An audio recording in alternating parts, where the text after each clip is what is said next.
Mga bata, kanina pa ba kayo naglilibot dito sa Manila Ocean Park?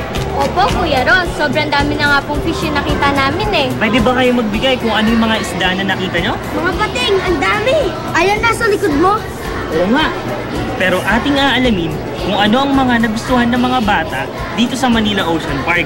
Kaya, ano pang hinihintay natin?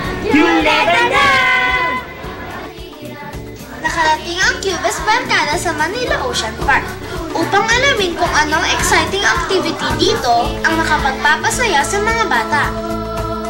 Hi, magandang umaga. Ako nga pala si Kuya Arjan. Anong pangalan ninyo? Ako po si Ate JC. Ako Angelica. Ako po si Rose Ann. Oh, anong pinakamagandang nakita nyo dito sa Ocean Park?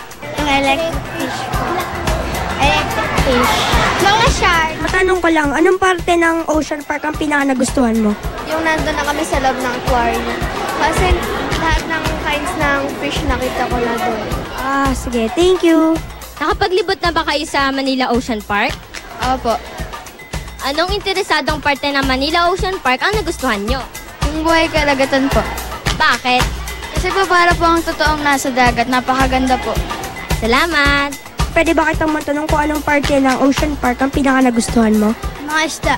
Bakit? Dahil magaganda sila. Anong interesadong parte ng Manila Ocean Park ang nagustuhan mo? Yung buhay karagatan. Bakit?